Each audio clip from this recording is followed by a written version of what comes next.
सभी को नमस्कार। तो आइए आज हम संस्कृत के प्रत्यय विषय के बारे में जानते हैं। इससे पहले हमने प्रत्यय में ही त्वा और ल्यप प्रत्यय के बारे में पढ़ा, उसे समझा। आइए आज हम तुमुन प्रत्यय के बारे में जानते हैं। हमने इससे पहले ये समझा था कि किसी भी धातु के साथ यदि हम प्रत्यय का प्रयोग करते हैं तो वो कृत प्रत्यय होते हैं, कृदंत प्रत्यय होते हैं, जिसमें हमने त्वा प्रत्यय और ल्यप प्रत्यय के बारे में समझा। अब हम तुमुन प्रत्यय समझते हैं। हमने ये शब्द वाक्य पहले भी पढ़े हैं।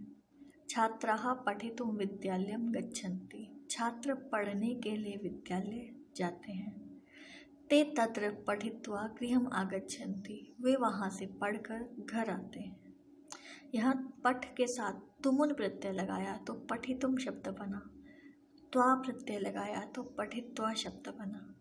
अर्थात धातु के साथ जब प्रत्यय लगता है तो धातु का अर्थ भी बदल जाता है। तो वे शब्द जिनका अपना कोई अर्थ नहीं होता किंतु वो धातु के साथ जुड़ने पर धातु के अर्थ में परिवर्तन लाते हैं, वे प्रत्यय होते हैं, कृत प्रत्यय। पठ अर्थात पढ़ना, किंतु जब वो पठितुम के साथ मिला तो उसका अर्थ हुआ पढ़ने के लिए। और त्वा के साथ जब पठ धातु का प्रयोग, पठ धातु के साथ त्वा का प्रयोग हुआ तो अर्थ बना पढ़कर। तो इस प्रकार से दोनों के अर्थ में परिवर्तन हुआ। पठितुम से पढ़ने के लिए हो गया, पठित्वा से पढ़कर हो गया। प्रत्यय 3 प्रकार के होते हैं, कृत प्रत्यय, तदित प्रत्यय, स्त्री प्रत्यय। हमारे पाठ्यक्रम में केवल कृत प्रत्यय हैं। कृत प्रत्यय में भी केवल त्वा, तुमुन और ल्यप प्रत्यय हैं। जिसमें से हमने त्वा और ल्यप के बारे में जाना था, आज हम तुमुन प्रत्यय के बारे में जानेंगे। तुमुन प्रत्यय, तुमुन प्रत्यय क्या होते हैं? तुमुन प्रत्यय का प्रयोग के लिए के अर्थ में किया जाता है। जहाँ पर के लिए अर्थ होता है वहाँ तुमुन प्रत्यय का प्रयोग होता है।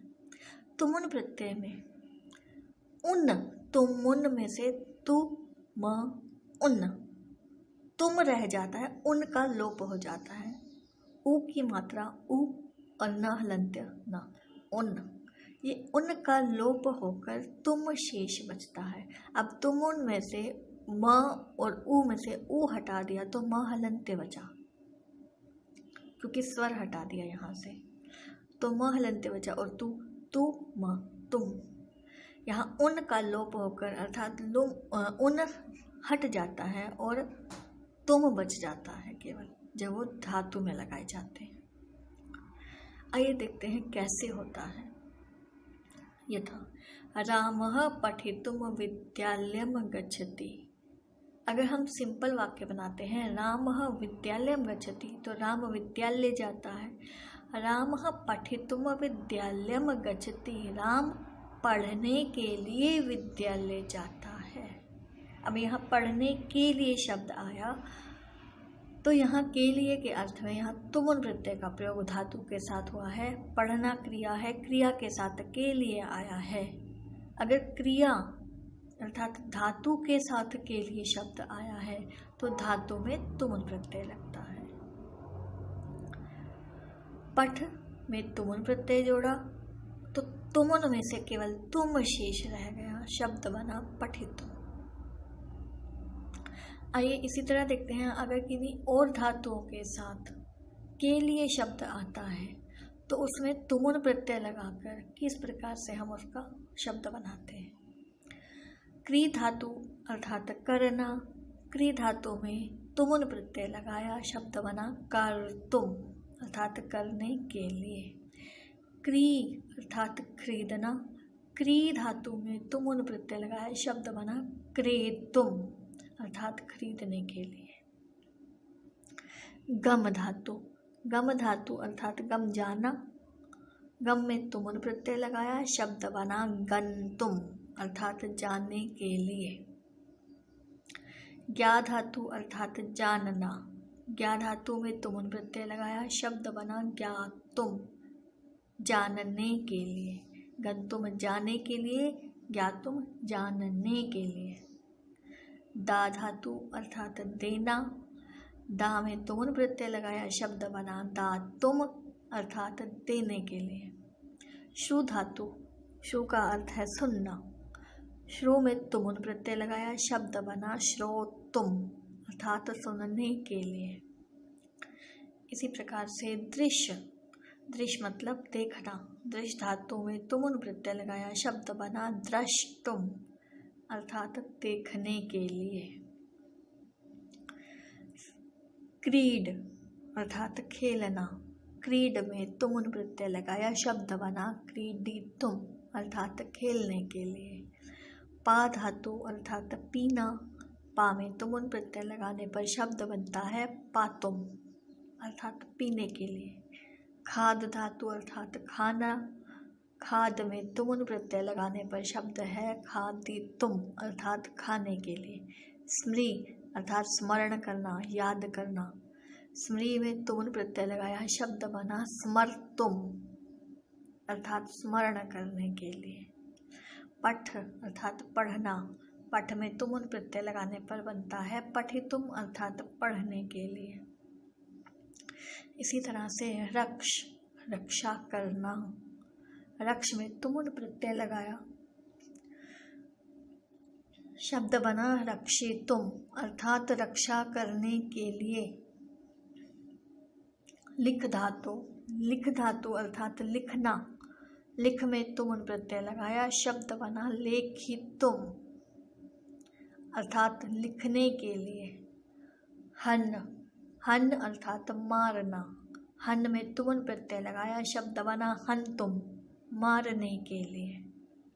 हस, हस अर्थात हंसना, हस में तुम प्रत्यय लगाया शब्द बना हसितुम अर्थात हंसने के लिए। अब एक विशेष बात पढ़ते हैं। त्वा, तुमुन और ल्यप प्रत्यांत पद अव्यय होते हैं। अभी तक हमने त्वा प्रत्यय पढ़े, इससे पहले ल्यप प्रत्यय पढ़े, आज हमने तुमुन प्रत्यय के शब्द पढ़े। जो शब्द त्वा, तुमुन या ल्यप प्रत्यय से अंत होते हैं, अर्थात जिन शब्दों में त्वा प्रत्यय, तुमुन प्रत्यय या ल्यप प्रत्यय लगा होता है, वे अव्यय पद हो जाते हैं। अव्यय पद कौन से होते हैं? जिनमें कोई परिवर्तन नहीं होता, अर्थात वाक्य के प्रयोग में, जब वाक्य प्रयोग के समय जब इन शब्दों को वाक्य में प्रयोग किया जाता है तो लिंग, वचन, काल, पुरुष आदि के कारण उनमें कोई परिवर्तन नहीं होता। अव्यय शब्द वे होते हैं जो किसी लिंग, वचन, काल, पुरुष के साथ किसी के कारण भी वो चेंज नहीं होते हैं, उनमें कोई परिवर्तन नहीं आता है, कोई बदलाव नहीं आता है, वे अव्यय शब्द होते हैं। और त्वा प्रत्यय, तुमुन प्रत्यय और ल्यप प्रत्यय के से अंत होने वाले शब्द अव्यय शब्द बन जाते हैं, उनमें फिर कोई परिवर्तन नहीं होता। यथा सह पठितुम गच्छति, वह पढ़ने के लिए जाता है। यहाँ एक वचन है सह गच्छति, इसमें पठितुम आया। इसके बाद यहाँ है त्वम पठितुम गच्छसि, यहाँ है तुम पढ़ने के लिए जाते हो। तो यहाँ सह करता था, प्रथम पुरुष था, यहाँ हमने मध्यम पुरुष का प्रयोग किया है तो भी पठितुम ही आया है, उसमें कोई परिवर्तन नहीं आया। यहाँ लिखा है ते पठितुम अगच्छन, वे पढ़ने के लिए गए। यहाँ एक वचन था, प्रथम पुरुष था, यहाँ एक वचन मध्यम पुरुष था, यहाँ बहुवचन में प्रथम पुरुष बहुवचन आया ते, और लकार यहाँ लंग लकार हो गया। यहाँ लट लकार था, यहाँ लंग लकार हो गया। लकार भी परिवर्तन हुआ, अर्थात काल भी परिवर्तन हुआ, पुरुष भी परिवर्तन हुआ, वचन भी परिवर्तन हुआ, परंतु तीनों में फिर भी पठितुम ही आया है। भले हमने लकार चेंज किया, लकार में परिवर्तन हुआ, काल में परिवर्तन हुआ, वचन में परिवर्तन हुआ, त्वम, सह और ते, परंतु तुमुन प्रत्यय होने के कारण यहाँ पठितुम में कोई परिवर्तन नहीं हुआ, क्योंकि तुमुन प्रत्यय लगने से ये शब्द अव्यय शब्द बन गया था। इसका अर्थ यही है कि जब त्वा, तुमुन, ल्यप प्रत्यय के शब्द होंगे, किसी काल, वचन, पुरुष के कारण, किसी लिंग के कारण, किसी वचन के कारण, किसी काल के कारण वो परिवर्तित नहीं होते हैं, वे शब्द अव्यय शब्द बन जाते हैं। त्वा, तुमुन और ल्यप। आशा है आपको समझ में आया होगा। धन्यवाद।